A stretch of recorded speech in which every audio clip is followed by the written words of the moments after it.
Joining today's Tips and Tricks webinars, EFT for Payables in Dynamics GP. I am Megan Turco and I'll be your moderator today. Before we jump in, I'm going to briefly go over how to use the webinar console. The orange arrow on the right of your screen will let you toggle your control tray open or closed, and at the bottom of the control tray you will see a chat window. Please feel free to submit your questions for our featured presenter at any time throughout the webinar via that function, and we'll get to a Q&A towards the end. Also, on your GoToWebinar console, you should see an area for audio settings. If you are calling in through your telephone, please choose the Use Telephone option. Alternatively, if you are using your computer speakers, please select the Use Mic and Speakers option. Additionally, I do want to note that our webinar today is being recorded.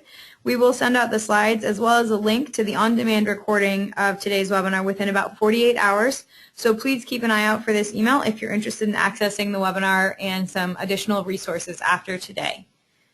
With that, I'd like to go ahead and introduce today's presenter. Our featured speaker on today's webinar is Steve Chapman, Senior Account Executive for Dynamics GP here at Armanino. Steve has over 10 years of experience in business systems consulting and 25 years of experience in management, accounting, and finance with small and mid-sized businesses in the construction, distribution, service, and technology industries. Steve, it's great to have you here today, so I'll go ahead and hand it over to you to get started. Welcome, everyone. Good afternoon. EFT for Payables is one of those modules that's been around for a very long time, but my experience is that not a lot of people actually implement it, and it's really quite easy to do. There's some setup for each bank that you're going to send EFT payments from, and then there's setup for each vendor, but you only do that once, and once you do that, then you go into the regular check process, and you can create that EFT file kind of as a companion process. So it's really quite easy to do, and we'll take a quick look at it today in GP. I did create a longer presentation that you'll be emailed with after the seminar here, but so we're just going to go right into the demo after this. So we're going to take a look at setting it up and then just running the EFT files and what they look like, and then how do you send them to your bank. It's really pretty easy, so we'll get started.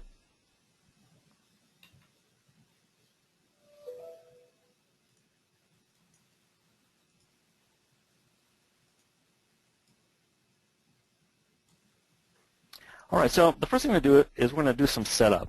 So there's some basic setup, and I'm going to use the area pages here. So this is the financial area page. The presentation that we'll send out to you actually has the menu directions on how to exactly get there. So I'm going to use the area pages here, and the first thing we're going to do is look at the EFT file format that's in the financial area under cards. So let's just open that up. And what's nice about GP is there are a number of standard formats that come with the system. You can see those here. And if you're lucky, your bank has one of those that it uses on a regular basis, so you won't have to really make many modifications. However, if you do need to make a modification, it's pretty easy to do. You can use this configuration screen right here. Let's take a look at the one that I've set up here. And it's really quite easy. It'll look at the file that your bank has, and the bank will generally give you the information that they need for the file format. It's a fixed format. There may be header lines and then detail lines. There may also be addenda lines. So whatever your bank needs, that's what you need to have into this configuration screen here. And again, if you're lucky, one of those formats is already supplied with you. So this is what mine looks like. And you see there's different types of fields here. And this is kind of a fixed field, comma delimited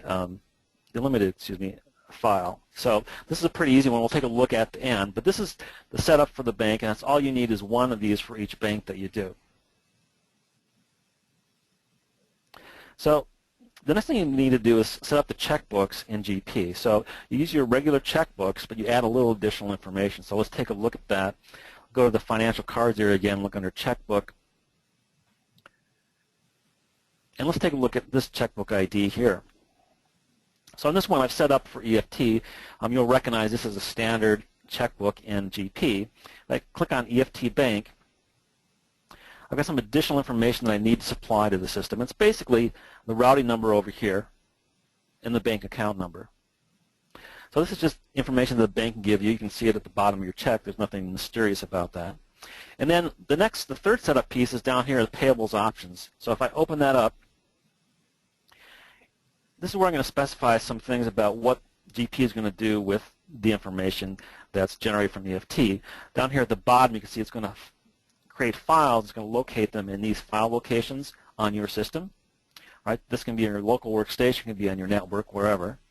And then it's just providing some basic EFT number. So instead of a check number, it's going to generate an EFT payment number for all those payments that you make. And this format over here, this is the format that we just looked at. This is the file format that your bank has sent to you and say, I'm going to send you a file with this format. Basically what the configuration tool does again is tell GP what's in that file and how to read it, how to make sense of it.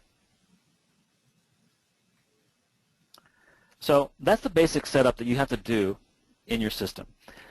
Set up the file format and then go into the checkbook that you want and set that information up. And then for each vendor, you need to set up the vendor information because you're going to need that. So let's take a look at that. I'll go down the purchasing area page here.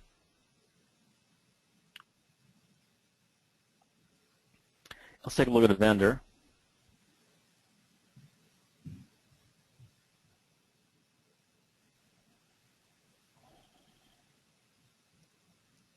This is one vendor I set up that has information I'm looking for. So one of the things about the EFT system is if you just go into it without some direction, you'll get lost pretty easily because one of the things that has always kind of mystified me is that the EFT information for a vendor is actually under the address IDs. So you notice down on the left-hand side, this has been here forever, you've got basically 3 address IDs for the purchase, remit to, and ship from. So what you want to do is you want to go into the remit to address ID and add some additional information about the EFT. So here's a standard address, and then this EFT bank button is here. I'll click on that.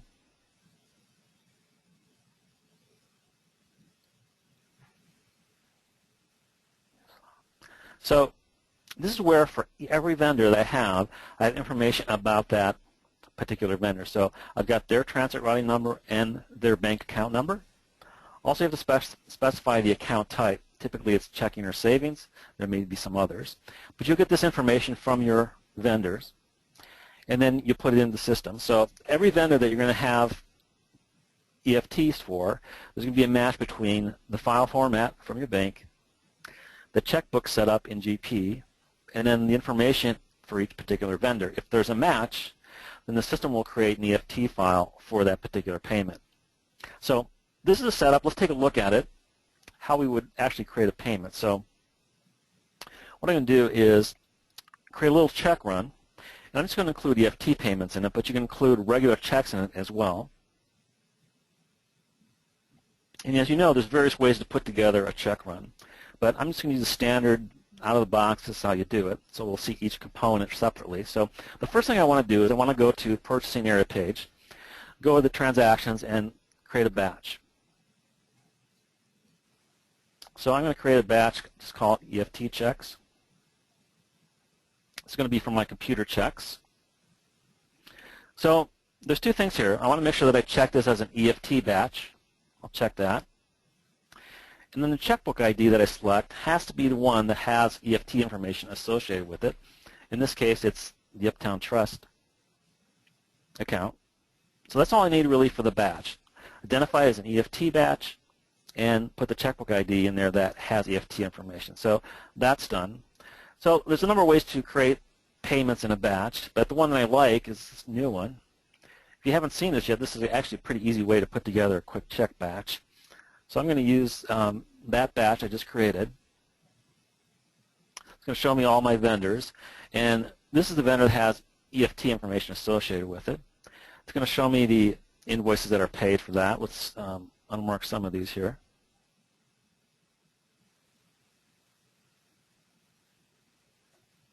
That's good. So now I've got a batch of, looks like 4 payments here. 4, 5, 6, 7. So I'm going to save that batch, and then I'm going to print the check. So let me just say OK. It's going to save it into that batch. And then I'll go to print payables checks, go back to the transaction in the purchasing area page here, and print checks. I'll bring up that batch that we've just been working with. Okay. So what I'm going to do here is I'm going to do two things. I'm going to create the remittance advice, and I'm going to email that to my vendor so that when they get the payment in their bank, they understand what that payment's for. So that's important. The second thing is I'm going to create the EFT file. And this is all in conjunction with the regular AP check processing in GP. So let's get started. So I've got this batch. It's ready to go. You can see the amount there. At this point, I could still go back and edit it if I want to. But I'm going to go ahead and I'm going to create a batch. See if I can create the payments out of this batch. So I'm going to hit process here.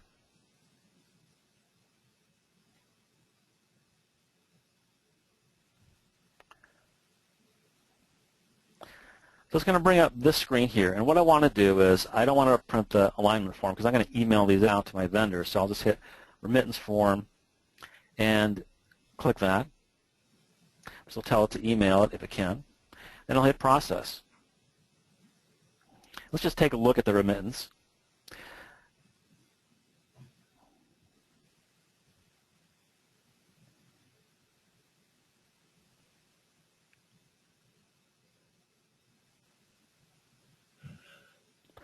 So here I'm using the words form for the remittance, and you can see it's a pretty nice looking form. And this is the one that best translates to being emailed. So if you're not using that, you may want to switch to the word format here. So this is the check remittance screen here. See that? This is going to be sent out to my vendor. And then this is just a standard report that comes saying everything was done properly, it was sent successfully, which means that the email went out. And then the next thing I want to do is actually process the payment, which will mean basically posting it. So let's take a look first, though, at the email that came in. So this is email I received, and I had selected to have the remittance advice attached as a PDF document to this email. So we'll just open it up and see what it looks like.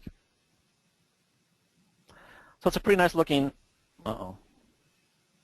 it's a pretty nice looking check remittance advice, right? So this goes out. Again, the reason to do this is because when you send an EFT file to your bank, it's going to send a payment directly to your vendors, and that's going to be it. They're not going to know what that payment's for unless you email them or send the remittance to them. So this is an easy way to do it.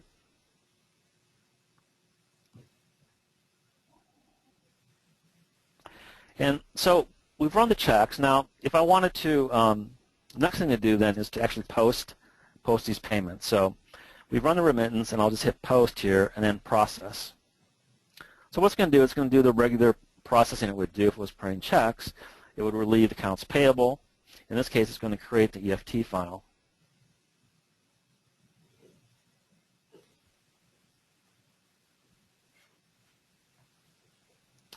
Okay, so it did that. So the next step, and this is really the last step, is to generate the EFT file. Now, the information has been posted. It's been set up to turn into an EFT file. So there's one step where you have to generate the EFT file.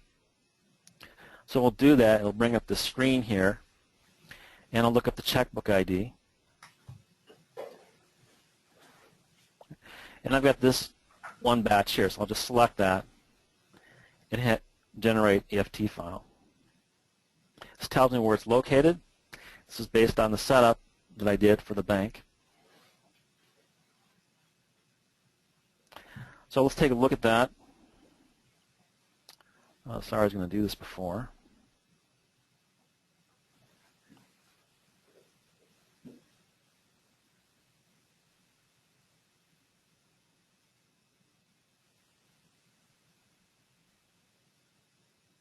Okay, and here's the file right here. This is just generated from GP, and we can just double-click on it and open it up. So this is what it looks like. Pretty exciting. But this is the format that was specified by the bank. So there's a couple ways to get this to your bank. A lot of banks just allow you just to email it to them. Right? You just attach it to an email and you send it to the bank. Other banks will have a little application that you might run locally. You might run on your workstation or your server, and you would basically upload the file to that application, then it sends communicates to the bank and sends the ACH information to the bank. So once that's sent into your bank, the bank then processes it and sends the payments out through the ACH system. So the EFT for payables is really a pretty simple format to use, simple process to use. You can see that there's some setup, and then you process it through in the regular way through payables checks. So a lot of people use it in different ways, and that's kind of what I wanted to show you. So Brian, that's my demo. Thanks, Steve. We're going to go ahead and get into some of the Q&A from our audience here. So definitely, if you do have any questions for Steve, go ahead and feel free to submit them. If we have any that come in that we can't get to today, or maybe that the answer is a little bit too technical, we will definitely be able to answer those offline.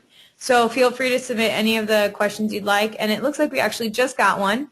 So Steve, it says they thought you mentioned something about EFT and checks could both be in the checks batch, but the payables check batch window has you select one or the other. Can you clarify that a little bit for us?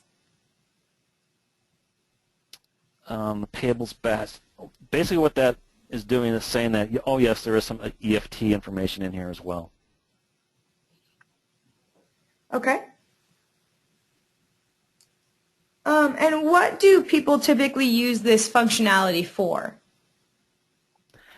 So there's really two ways that people do it. A lot of people, more vendors, are asking for EFT payments instead of checks. It cuts down on their handling, right, and makes the payments quicker. So they like that. A lot of people use it for employees too, for like employee expense. Some employees pay their employee expenses through payrolls, others don't. Those that don't, they like to use ACH or EFT because it goes quick and then they don't have to worry about it. Okay. And I guess as kind of a follow-up for that one, is there any additional licensing required for this functionality? The EFT payment processing has been included in GP for a long time, and it's included in the current starter pack, and most of the prior licensing schemes included as part of the basic system. And let's see, it looks like we just got another one actually. How do you set it up so that your email has a PDF attached as opposed to being within the body of the email? There's actually an email setup in purchasing, and that's a separate function. It's a setup screen that says how do you want these emails to go about. There's like 4 different versions. You can go to PDF and go out as Word, then go as a Windows display file, and then you tell it whether you want it in the body or as an attachment. Great. Actually, this one is actually probably pretty relevant to a number of our listeners today. Was your demo provided from GP 2013? And what would the functional differences be if you're using 2010 instead? This was from 2013, and I'm not aware of any significant differences between 2013 and 2010. In 2013, they may have more standard bank file formats out of the box. Other than that, I believe it's pretty much the same. Okay. Is there a template already built to send to the banks in order for them to provide the appropriate information and the send-receive formatting? Well, the bank will provide you with the file format that they're looking for. And we looked at the file format screen, and I printed out the format. So that was just a TXT file. There may be other file types, but your bank will tell you that. And then the way that you get it to the bank may vary. It could be something that you just send them via email or through an application. And how would it affect bank reconciliation? So these payments are going to be recorded just as similar to regular check payments. You can see in part of the setup, I set up a separate EFT payment series, right, to replace maybe the check number. So they'll just show up as regular deductions from the checkbook. Okay. And is it possible to use this for more than one checkbook in GP? Yeah, so a lot of people have different banks that they work with around the country, around the world. So you can set up separate EFT file formats and set up separate banks and attach a file format to that particular bank. So whether you're writing checks out of 10, 20 different banks, you can send EFTs out of all those banks if you want to. Awesome. It looks like there was a second field on the vendor file under the banking information. Can you give a little light onto how that's set up? Well, let me look it up here and see what, I'm not sure what you're referring to. And we can definitely come back to that one. That one came in from one of our audience members, so we can definitely come back to that one if you don't have that one right in front of you right now. I do not. I'm not sure exactly what they're referring to. Sorry. Okay. No problem. And how would you void an EFT payment? Well, certainly you'd have to first coordinate with your bank to make sure that the payment was withdrawn or was ended. And then it will should void just the same way that a check would void. So that would void that payment and then throw that payables invoice back into accounts payable. Great. It looks like that actually covers most of the questions that we got. We did get a few in that will probably require a little bit of extra explanation and maybe an additional quick demo. So we can definitely cover those. So if you did ask a question that we weren't able to get to today, we will definitely follow up with you and make sure that you get the full information from Steve and his team. Steve, did you have any final sort of tips or insights that you wanted to share with the group?